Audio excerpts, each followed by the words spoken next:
Mark had always been drawn to the charm of older homes, so when he came across a rental listing for a Victorian house in Asheville, North Carolina, he felt an irresistible pull. The picture-perfect exterior, complete with ornate woodwork and a sprawling porch, seemed to beckon him. The price was remarkably low, and Mark couldn't shake the feeling that this house was meant for him. After a whirlwind move, Mark stood in the empty living room, the scent of old wood and fresh paint filling the air. The house had a peculiar charm, but as he explored the rooms, he felt an undercurrent of unease. The layout was odd, with doorways leading to unexpected places, and the long hallway seemed to stretch endlessly. Still, he brushed off the strange sensations as remnants of the house's age. That first night, Mark settled into his new bedroom, the creaking floorboards echoing around him. He felt a mix of excitement and trepidation as he prepared for bed, thinking about his new life in Asheville.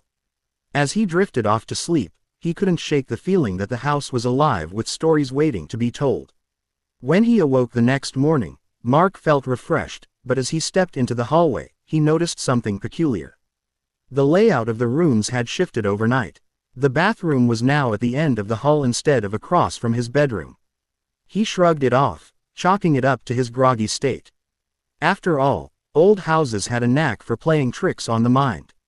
But as the days turned into nights, the changes became more pronounced. The windows morphed in shape and size, doorknobs seemed to appear and disappear at random, and the rooms felt as if they were playing a game of hide-and-seek. Mark couldn't deny that something strange was happening, but he was determined to make the most of his new home, convinced that he would eventually figure it all out. As the weeks passed, Mark's life began to revolve around the house's bizarre transformations. Each night brought a fresh wave of confusion. One evening, he discovered that the cozy study he had enjoyed was now a bathroom with a sunken tub. The kitchen, once filled with potential for culinary adventures, had transformed into a dimly lit attic filled with cobwebs and dust. Trying to maintain a sense of normalcy, Mark attempted to adapt. He decorated the rooms with his belongings, hoping to reclaim some familiarity in the chaos. However, the house seemed to revel in its unpredictability, and every time he thought he had a grasp on the layout, it would change again. One night, feeling particularly adventurous, Mark decided to explore the house in the dark, armed only with a flashlight. As he wandered through the hallways, he stumbled upon a door he had never noticed before. It was old and worn, with a brass doorknob that seemed to shimmer in the beam of his flashlight. Curiosity piqued, he turned the knob and stepped inside. To his horror, he found himself in a hospital hallway, the sterile white walls contrasting sharply with the Victorian charm of his home.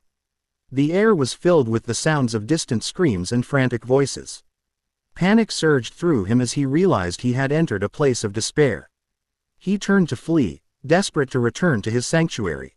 Rushing back to his bedroom, Mark slammed the door behind him, heart racing. But as he turned around, he was met with an unfamiliar sight. The room had transformed into a train car, complete with flickering lights and the rhythmic clattering of wheels on tracks. The walls were adorned with faded posters advertising long-forgotten destinations, and the smell of smoke filled the air. Mark's mind raced as he tried to comprehend what was happening. He felt trapped in a waking nightmare, unable to escape the shifting realities that ensnared him. He could hear the sounds of the train moving, feel the vibrations beneath his feet, and yet, he knew he had never left the house. It was all part of the madness that had taken hold of his life. Days turned into weeks, and the surreal experiences intensified. Mark found himself caught in a loop of confusion and isolation. The house had become a labyrinth, shifting and changing with each passing night. The once inviting spaces now felt claustrophobic, filled with shadows and whispers that seemed to echo his fears. He tried reaching out to friends, but phone calls were met with static and disconnection, leaving him feeling more isolated than ever. The outside world began to fade, and he could feel the grip of the house tightening around him. Each morning, he awoke in a room that felt increasingly foreign, the layout shifting like a dream that he could never fully grasp. One particularly harrowing night, Mark ventured into the kitchen, hoping to find some solace in cooking. But as he opened the door, he was thrust into an endless corridor lined with flickering fluorescent lights and hospital beds. The cries of patients echoed around him, their faces obscured in shadows. He stumbled back, horrified, realizing the house was now blurring the lines between reality and nightmare. Desperation clawed at him as he ran back to his bedroom, slamming the door behind him. He pressed his back against it, panting heavily, but the comforting familiarity he sought was gone. The room had morphed into a dimly lit library, filled with dusty tomes and the scent of old paper. Frantically, he searched for a way out, but there was none. He no longer knew where he was or how to navigate the shifting spaces of his own home. The house had become a prison, and he was its unwilling captive. With each passing day, Mark's grip on reality began to slip. He spent hours wandering through the ever-changing rooms, trying to piece together the fragments of his existence. He felt as if he were losing himself, swallowed by the darkness that permeated the house. The once charming Victorian now loomed over him like a malevolent entity, laughing at his plight. One fateful night, the house felt more alive than ever. The walls pulsed with energy, and a low hum resonated through the air. Mark could feel the shift, a tangible electricity that sparked his senses. It was as if the house was preparing for something monumental, and he was caught in its gravitational pull. Determined to confront whatever this force was, Mark steeled himself and ventured into the heart of the house.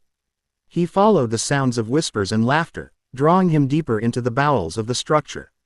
With each step, he felt the familiar tug of reality slipping away, replaced by an overwhelming sense of dread. As he reached the center of the house, he found himself in a vast, empty ballroom, where chandeliers hung precariously from the ceiling. The air was thick with a spectral energy that sent chills down his spine. In the center of the room stood a mirror, its surface swirling with darkness. Mark stepped closer, captivated by the reflection that seemed to pulse with life. Suddenly, the house shook violently, and the walls began to warp and twist. Mark stumbled back, fear coursing through him. "What do you want from me?" he shouted into the void, desperation lacing his voice. The mirror shimmered, revealing distorted images of his past, his childhood, his family, moments filled with laughter but also pain. He saw himself standing in front of the house the day he moved in, the excitement etched on his face. But now, he was a mere shadow of that person, trapped in a nightmare he couldn't escape. As the chaos around him intensified, the house transformed one last time. The ballroom shifted into a dark, endless void, with no walls or ceilings, only the infinite expanse of night. Mark felt himself being pulled into the darkness, the house consuming him whole. In his final moments, he realized the truth. The house was not just a structure but a manifestation of all the fears, regrets, and sorrows he had carried within him. It was a reflection of his psyche, a place where his past and present collided. Mark's existence faded, swallowed by the very essence of the house. Days turned into weeks, and eventually, the house stood silent once again, its secrets hidden behind closed doors. The listing for the Victorian house remained online, a chilling reminder of what had transpired within its walls. Reviews poured in from those who were drawn to its allure, but the comments were clear: "Don't go to sleep." And so, the house continued to change every night, waiting patiently for the next soul to wander in, to become entangled in its dark embrace, forever haunted by the echoes of the past.